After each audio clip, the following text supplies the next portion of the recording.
off on the European leg of their World Tour, and the Grand Prix teams are here in Mexico for round 4 of the championship and the first of a 3-race series on the other side of the Atlantic. The most important thing about Mexico is that the circuit is 7,000 feet above sea level, which gives the turbo cars an even bigger power advantage. The circuit's bumpy, it's hot, and it's going to be a very grueling race.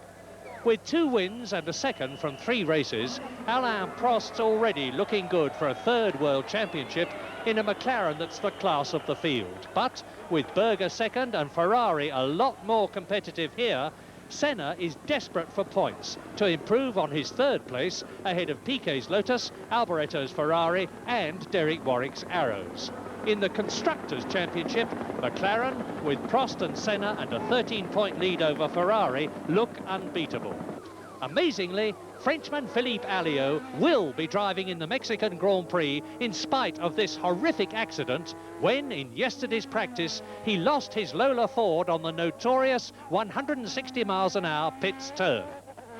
Incredibly, Philippe, only just recovered from a similar crash at Monaco, was unhurt. And to an inquiring Nigel Mansell, who went off in exactly the same place last year, it was thumbs up from Philippe. There, in pole position, the imperturbable, we thought, Ayrton Senna, until Monaco 2 weeks ago, when he amazed everybody by making a mistake in the closing stages of the race with a very secure lead and completely blew it. That is Alain Prost, the world champion of 1985 and 1986, second on the grid, leading the championship this year. 3rd is Gerhard Berger, but much closer in terms of time to the McLarens than he has been in the past.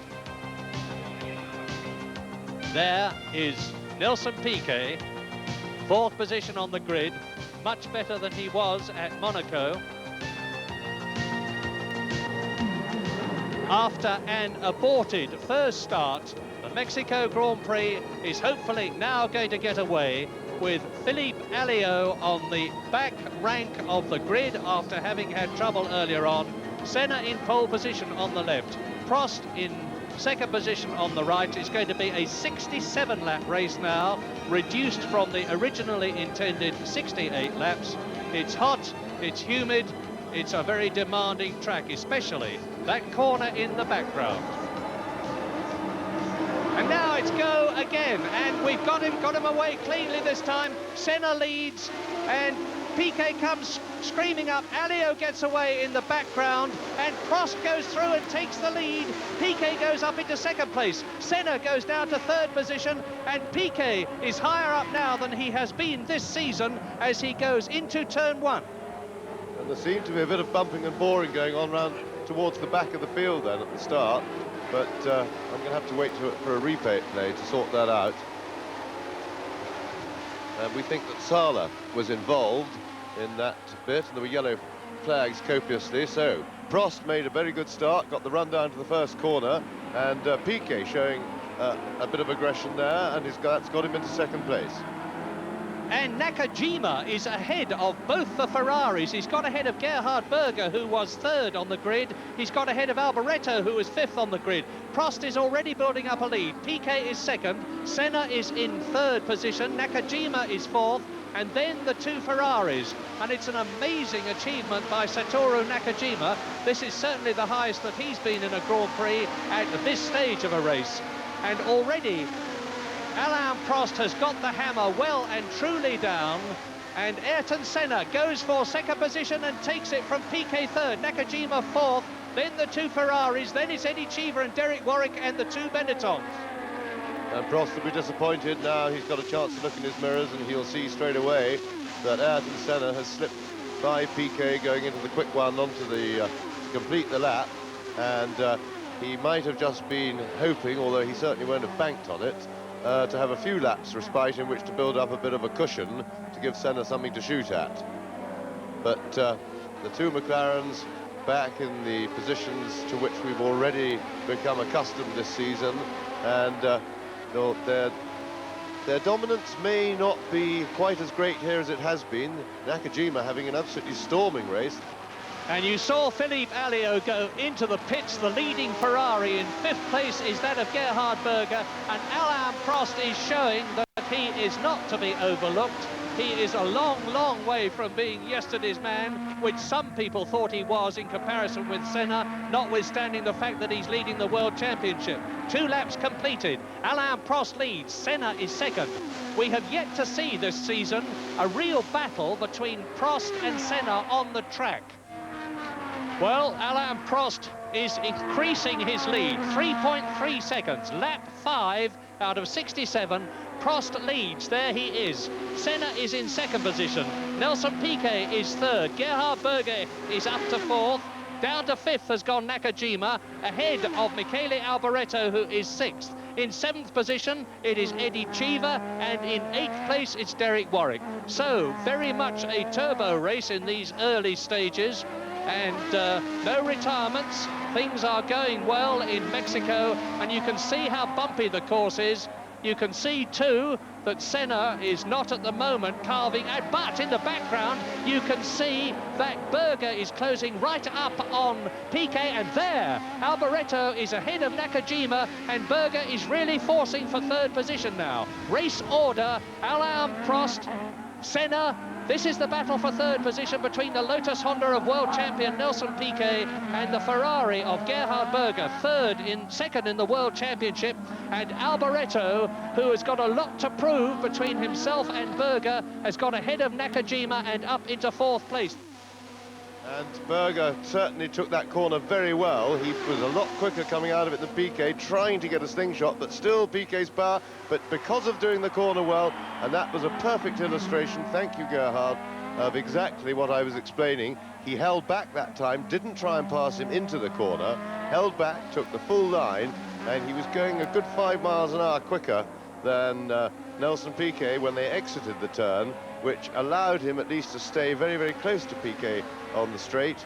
And that was an outstandingly good piece of driving by Berger. He thought it out, worked it out from the 2 previous laps, and theory is one thing, but he executed the practice brilliantly. And you're looking at race leader Alain Prost, who has already won in Brazil and Monaco and finished 2nd in San Marino to lead the World Championship, leading here in Mexico on lap 10. As they crossed the line just now, and there's the battle of the atmosphere cars, and look at that for a good gaggle and a good battle. And that, I'm glad to say, hopefully is a foretaste of Grand Prix racing next year. And what a welcome sight that'll be when we get a gaggle of cars like that in a battle. The McLarens look jolly nice. That's Nigel Mansell in 17th place, and the Williams team have really had a disastrous practice session. The suspension on their cars, which of course is very high-tech and fairly experimental, has objected to the bumps and caused them lots of trouble, and it's not an easily fixable thing. It is lap 14 that they're on now, 67 lap race, long way to go. Prost unusually is leading at this stage of the race, because very often his tactics are to sit back and watch and see how things develop. He's ahead of his teammate Senna. It is still Berger in 3rd place but gaining. It is still Piquet in 4th position. Alboreto in 5th place. Nakajima is still 6th. 7th is Eddie Cheever. 8th is Derek Warwick. 9th and leading the 3.5 litre class is Nannini, and 10th is Boutsen. Over the line goes Prost. Larry, I think Prost might take you to task about him sitting back and waiting. His tactics, I think, to be fair to Prost, have never been guilty of sitting back and waiting. You don't win the World Championship that way. What he does do is, if he makes a bad start or is down the field a bit, he's very patient about awaiting his chance, and he doesn't try and win the race on the first lap, but he certainly always is going flat out, but he's a bit more thoughtful than the others, and of course he is the world's greatest tactician, probably the greatest ever. And we've got 2 cars off there, and looks like they've had a little tangle.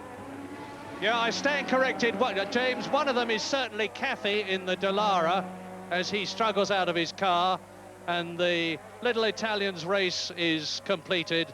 And there's another retirement. That's René, or is he? René Arnoux in the JS31 has just spun off and gets going again. And the rear wing, as you can see, is completely missing.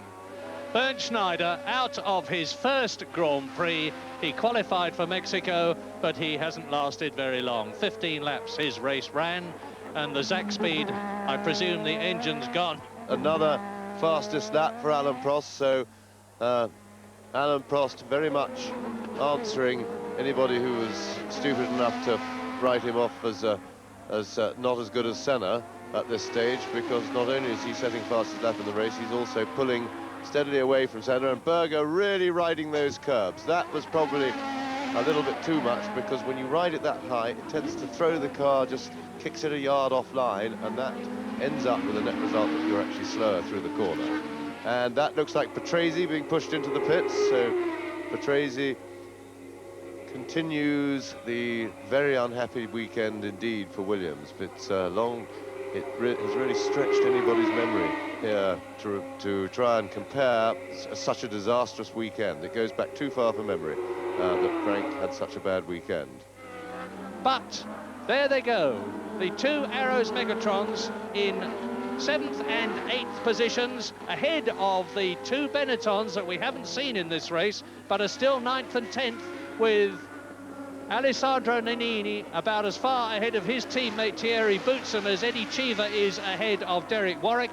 And on the 22nd lap now, just about 1/3 distance, it's Prost, Senna, Berger, Piquet, Alboreto, Nakajima holding on well in the points in 6th position.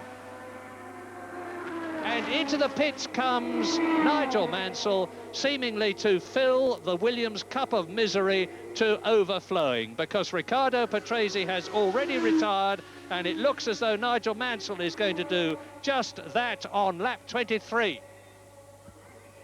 Yeah, very much so. He's getting out of the car, so that's the end of the day.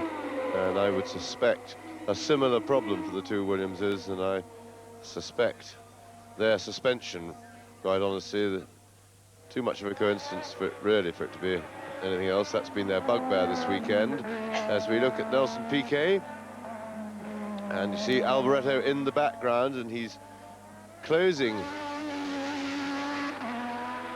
on Nelson, so we may just get a bit of a battle. As Cheever and Warwick in the reverse order, because now Derek Warwick has got ahead of his teammate Eddie Cheever and is therefore up into 7th position.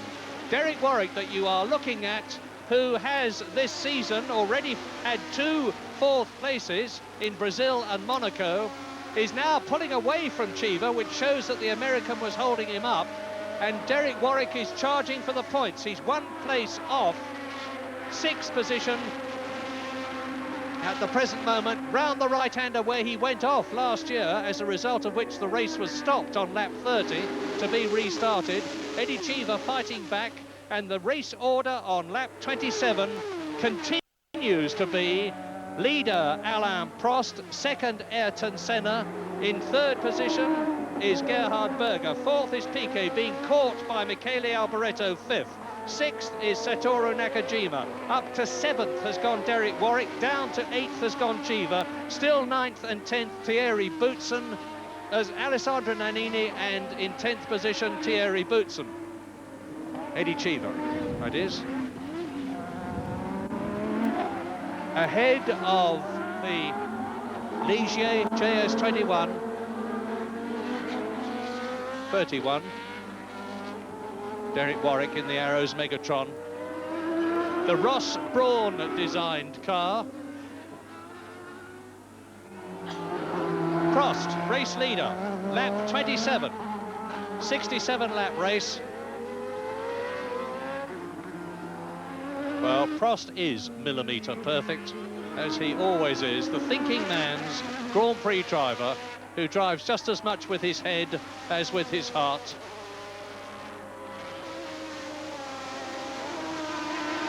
Just look at the way he rockets through that complex of bends.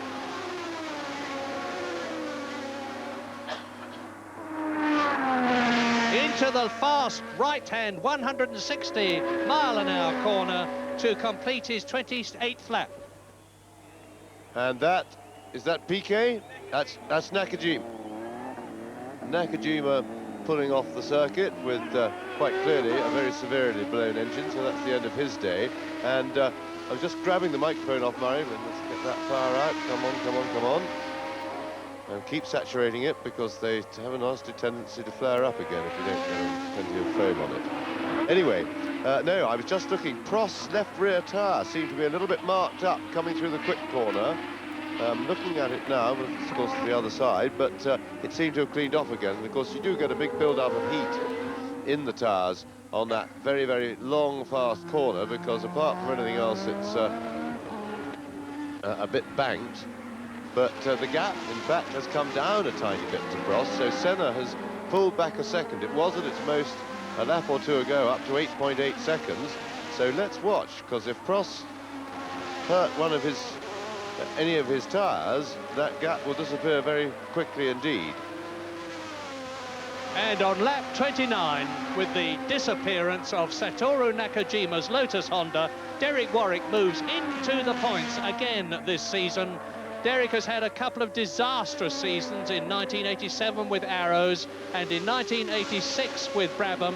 It's coming good this year. The man who finished in second places when he was with the Renault team, and now with Arrows he is in sixth place in the Mexican Grand Prix as Alain Prost goes into the right-hander, and now the left at the end of the long start and finish straight, one of the fastest sections in any Grand Prix course in the world. Now Prost is through the right-hander at turn 3. Left and right again. Now shortly into the long straight which leads up to turn 4. And you're looking now at Gerhard Berger sandwiched between the two arrows of Derek Warwick on the left and Eddie Cheever on the right, who is out of picture just at the moment. Derek Warwick in sixth place has been lapped by both Prost, the leader, and Senna in second place. He's about to be lapped very shortly by the flying Ferrari of Gerhard Berger in third position. Derek, being the racing gentleman that he is, moves over and lets the Ferrari through. Absolutely no point in trying to keep him back, because it's going to happen sooner or later, so you might as well let it happen sooner. And that's the Ferrari pit signal being held out to Gerhard Berger to show him that the gap is 15 seconds. He won't need any urging to go, and Eddie Cheever is now setting about his teammate Derek Warwick. There's Warwick in sixth place, Eddie Cheever in seventh. Yes, and that was a little bit of a worry. I was a bit worried for Derek Warwick then, because his gentlemanly behaviour when letting Berger through, going into that quick corner, undoubtedly cost him a little bit of time, and Cheever was quick to see that, went through the corner on the proper line at full speed, and very nearly got into a position to attack Derek at the end of the straight. And that would have been a very unfortunate way to lose a place, particularly to his teammate. Remember, of course, that although Grand Prix cars teams run two-car teams, the teammate, your own teammate, is probably your most important rival in the business, because he's the only other guy in the field who's in an identical car. So it's very, very important that you beat him. You may like him, most teammates get on well together, you may, because you have to work together, you exchange information, but when it comes to the race, again, you don't want to push each other off, and neither normally wants to do that. But there is a very, very serious rivalry, and it is very important to each driver personally that he should beat his teammate. Nelson Piquet getting down towards the last 10 laps of the race, and he's going to have to work very hard to hold on to that fourth place. And Alboretto's consistently getting that signal, and as they go across the point there, Piquet, it's 2.3 seconds now, the gap between Piquet and Alboretto, with Prost catching the Ferrari. Yes, I have to say that although the McLaren drivers are encouraged, certainly allowed, and encouraged most of the time to race each other by Ron Dennis, and as a matter of McLaren company policy, and quite right too, there comes a point in the race when Ron Dennis, the boss of the team, has the right to tell them to stop racing each other, and I think at this point that would be a sensible thing to do. It's quite clear that today Prost has won today's battle as far as all bar the shouting and things going wrong, and the way to make things to go wrong, and the same that Senna has a clear second place, and the only thing that, or one of the things that could make things go wrong now is if they continue to race each other. The challenge is gone. Prost has certainly won the battle as far as driving is concerned. He's kept that 8-second gap. It's over 8 seconds there on the caption, and I would suggest, certainly if I was in Ron Dennis's position, I would now ask my drivers to ease right up and get the cars nicely to a finish. But if he doesn't, we're the luckier ones, because Prost appears to still be going very quickly indeed. Yes, that was, and Piquet's in trouble. There's a great haze of smoke coming from the back of the Lotus, and Alboreto is now taking 4th position and has taken it from Nelson Piquet as the Brazilian's Honda engine blows on lap 60, and out of the race goes the world champion. So now we have got Ferrari in 3rd and 4th places. Off comes the steering wheel so that Nelson Piquet can get out of the car, and up to Michele Alboreto, who is in 4th position, comes the dominant McLaren of Alain Prost to lap the man who is 4th. First of all, they banned ground effects, and still the cars went faster.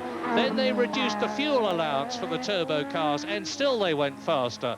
This year they have reduced the turbo boost allowance and the fuel allowance, and the turbos are going faster again. Senna was faster in pole position for the Mexican Grand Prix than Nigel Mansell was last year with 4-bar boost. Prost has broken the lap record with 2.5-bar boost.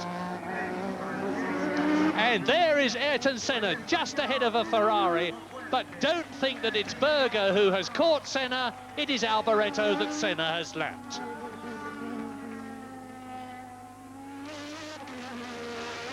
Lap, having led the Mexican Grand Prix from the moment the lights turned to green and he entered the first corner. He has, in the process, demonstrated to his teammate Ayrton Senna, of whom many people were saying that he was the man and that Prost was over the hill. Let me hasten to say that I am not one of those people. And Prost is proving that he's very much number one. It's been an absolutely indomitable drive. Yes, very much so. And yes, I'm afraid, to be absolutely fair, Murray, it was only the mugs who were saying that Prost was beaten before he started. Senna, of course, will run him for his money all the way, and I'm not saying that Senna won't win the championship, because they're very evenly matched, and that's what today's race proved more than anything, because once Prost got the better start, remember, Senna was behind Piquet from right until the end of the first lap, and that little tiny thing, the gap was a couple of seconds when they settled down in 1 and 2, and Prost always had the upper hand, very much like at Imola, where the roles were reversed 2 races ago, when Prost got the bad start and never ever got back on terms with Senna. So Prost takes the checkered flag. To win the Mexican Grand Prix of 1988 in magnificent style. He'll slow down and stop almost immediately because he's been caught before on the car being underweight as a result of fuel. And there goes Ayrton Senna in the background in 2nd position to finish in only his 2nd Grand Prix of 1988. He won the first one that he finished in at San Marino, but for the 3rd time in 4 races, Ayrton Senna has been beaten by Alain Prost. Victory then for Alain Prost of the Mexican Grand Prix. 2nd, his teammate Ayrton Senna. In 3rd position, Gerhard Berger in the Ferrari. Both the Ferraris have finished because Alboreto is 4th. Derek Warwick and Eddie Cheever both finish in the points for Arrows, 5th and 6th. Nannini wins the 3.5-litre race in 7th position with Boutsen 8th, Dalmas 9th, and Stefan Johansson a meritorious 10th position after a long, hard drive in the Ligier. Alain Prost has increased his championship lead. He's got 33 points. Berger is still 2nd on 18, but Senna is only 3 points behind the Ferrari driver in 3rd place, and Alboreto is 4th. needless to say, McLaren have increased even further their massive Constructors' Championship lead. 48 points, Ferrari on 27 in second place, and Arrows and Lotus tying with 9 points behind them. It was difficult race, even if it looks easy from outside, because Ayrton was pushing hard all the time, and the car was absolutely perfect, no problem, but the tires, I was a little bit afraid with the tires. I did not know if I had to stop or not, because at the first part of the race, tires were not very good, and then it came back better. Well, Alain simply went faster right from the start. I had a good start, but then I had a problem with the papa valve that carried on open for the whole lap, and by the time I got consistent, he had already few seconds, which were very important. From there on, I think he drove very fast and was difficult to keep up with him, especially because he was very hard on the tires, and from one time to the other, suddenly you had some grainy or some blisters. But I think Alain drove very well and deserved this win. Now for part one of our fabulous Silverstone competition. To mark that famous track's 40th anniversary, we're offering 6 winners a VIP day for 2 at the British Grand Prix. But for one special winner, there's a superb first prize of an all-expenses trip to the Australian Grand Prix in Adelaide. Question 1 is about Silverstone, the home of this year's British Grand Prix on July the 10th. These are scenes from its first Grand Prix held in 1948. And what we want to know is, who won it? Well, good luck with part 1 of the Grand Prix competition, and in 2 weeks' time, we'll be showing you part 2 in association with the Canadian Grand Prix, where Ayrton Senna will be desperately trying to beat his teammate, Alain Prost.